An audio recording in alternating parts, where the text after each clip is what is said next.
enjoying the sun back here? I was enjoying the sun back there. You can put the chair back there. I'm almost tempted to. Okay, wait. I can't see them. I know. Okay.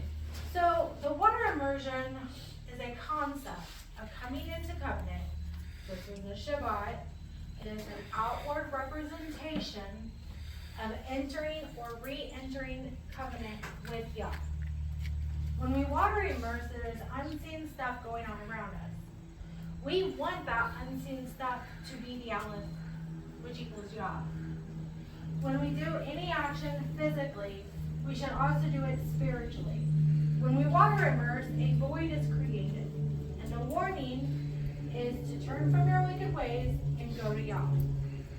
If we do not do this, then Scripture tells us that 7 other spirits, worse than the first, will come back to us.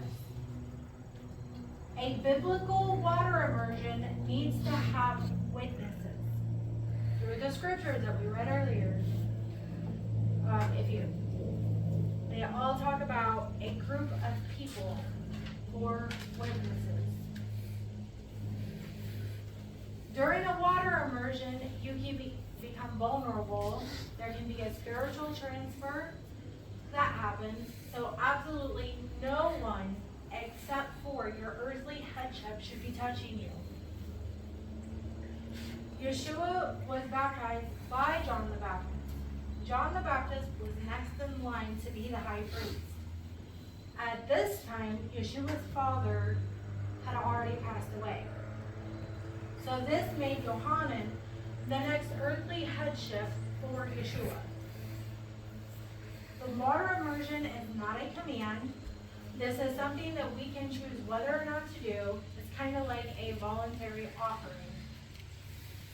When we go through this process of volunteering to enter covenant with Yah, it is important to put on the armor of Yah, because both the spirit of Yah and the spirit of Hasatan want to spread throughout the whole earth. With all that being said, it is important to know that there are different types of cleansings through the Scripture.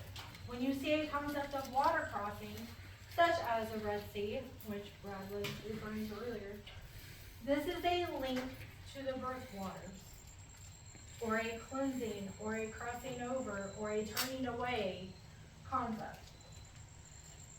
Having an appropriate spiritual immune system to go through a biblical water immersion is of the utmost importance because of susceptibility to the spiritual world. If you're not wearing the Father's armor, you're susceptible to the enemy. However, a compromised immune system does not mean that a person is sick or contagious. An example of losing the Father's armor and becoming compromised could be because of grief or sadness. So with that being said, let's talk about how many times you should go through a biblical water immersion. What do you think? Traditionally, in Jewish culture, it's once a year. So most people say immersion should only be done once in your lifetime. Why? Because there's only one record of Yeshua doing the water immersion. With that being said, let's look at Scripture. Let's look at Yeshua's life. Is all of his life recorded? Is all of his life accounted for? I mean, a very obscure thing is, where does it say Yeshua peed or pooped? Well, did he? Probably so. Probably so. So arguably, he could have been biblically water immersed multiple times in his life, but it's not recorded. That he probably, because he did, he was in the synagogue, and he was raised in that faith, and they did, but Brad just said every year that would just already, that would be a given, right? Right, so, I mean, if you feel it necessary to do it once a year, or, you know, once a month, or do it as many times until Yahweh says, okay, enough is enough. Like, he'll lead you and guide you on it. But to say you only have to do it one time is a misunderstanding in our culture today. There's nothing wrong with doing it multiple times. Many people will redo their vows, just because. Some people will redo their marriage vows because of a stumbling. Redoing a mikvah, which is the reapplication of the vows to the father, might be something someone would want to do if they had a stumbling. Right, or if they happen to get off the straight and narrow path and needed to come back, or pick your scenario, a water immersion with entering covenant or re-entering into covenant with Yah, in my opinion, is never ever bad. So then we talk about the different immersions. They have different levels of intimacy. So when we talk about different immersions, and this is why I say the biblical water immersion. Well, when you wash your hands, is that essentially an immersion? When you take a shower, is that an immersion? Yeah, it is. It is. Are you immersing yourself in water? Yeah, you have to. I mean, you get soap off of you. When you dunk in a lake, is that an immersion? Yeah. Do those immersions that I just stated of washing your hands or taking a shower or dunking yourself in water, do they have different effects on you? When we wash our hands, we're cleansing a specific part. When we wash our body, we're cleansing our body. But when we get into water and our whole physical self into a body of water, well, that has a whole different effect on you. So then we get into levels of intimacy. You can wash your hands and say a prayer and call that immersion. You can shower and wash your body and cleanse yourself and call that immersion. You can get into a body of water and call that an immersion. But where is your level of intimacy with Yahweh in each one of those? And for everybody, that perspective is going to be different. Think about it. What have you done? We've been washing our hands before we enter the chapel. What goes through your head when you're washing? Get the germs off. Clean your hands. Something to think about. So the ultimate goal of cleansing is to achieve salvation. Again, we've been walking through the alphabet to cleanse. I'm not talking about just the physical. I'm talking about your whole self, the spiritual, physical, mental, and emotional sides of you. Because when we cleanse, we cannot only cleanse our physical. We cannot only cleanse our spiritual, because then what's going to happen? It's going to create an off balance. One will infect the other. Huh? One will infect the other. One, right.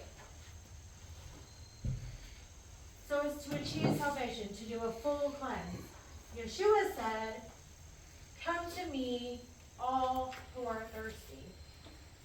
Well, does that mean he's going to give them a literal drink of water?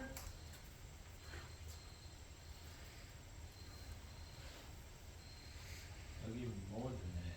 He's gonna satisfy him. Satisfy you? He's going to give you more, as in what? Fill your cup. Yeah, it'll overflow. The cup, your cup will be filled by the time he. So you have a literal cup that he's going to fill up with water No, because you're thirsty? no, it's your. You your are spirit, your- you are the cup. Yeah, yeah. I'm the cup. So how's he going to fill you up? I pour him the holy, the ruach over you, giving you the ruach, so he could lead, direct, and guide you in matters of what, in certain matters, I mean, in all matters, in the relationship that you have with y'all. So he's gonna give you the spirit. Yeah, He has a written word, yes, so he's Torah. yes. Plus, his blood cleanses you Mm-hmm, and allows you to walk back into the fence. mm-hmm, All of those are scenarios of Yeshua filling up your cup, along with, multiple other things that he's laid on every individual heart that he has said, do this or do that. Concepts to think about. So when we look into this phrase, what comes to your head? bar of soap. What is the bar of soap? Physical bar of soap. What does it do? Wash your body. It's what you use to wash your body. Okay. So the Hebrew word for bar is bet resh. This word literally means bar, sun, threshed, grains, pure, clean, open field, and potash. The concept of this bet resh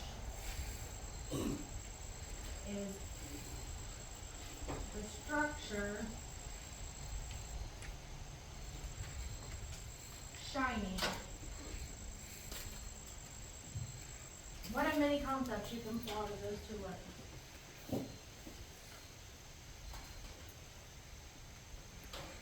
So, Samic, Bet, Vav, Noon.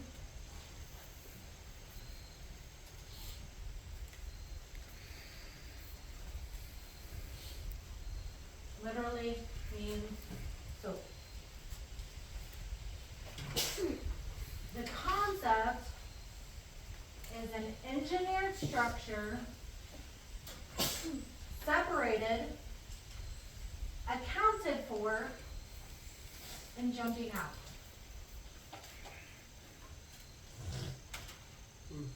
I'm running out of room, so I can write the concept under for you guys. The other word for soap is bet, vav, resh, yod, tav. The literal meaning of this word is lye, soapwort, soap, or saponaria. The concept I pulled out of this word is this separation of the accounted, becoming righteous, working with the mark.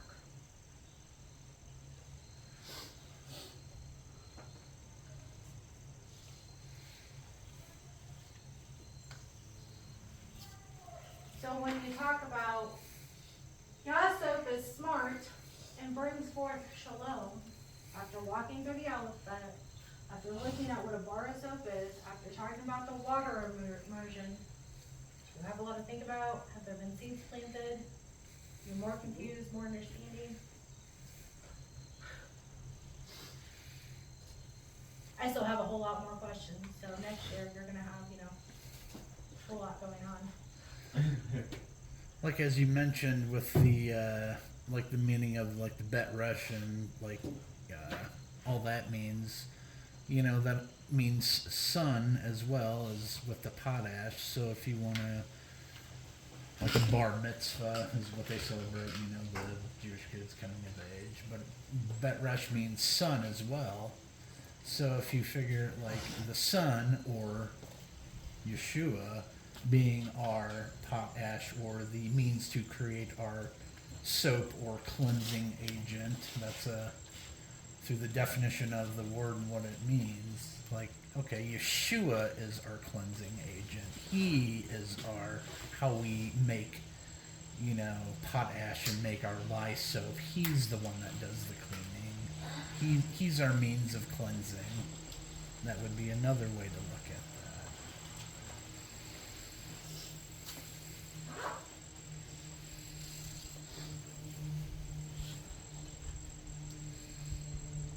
And that's all I got, folks.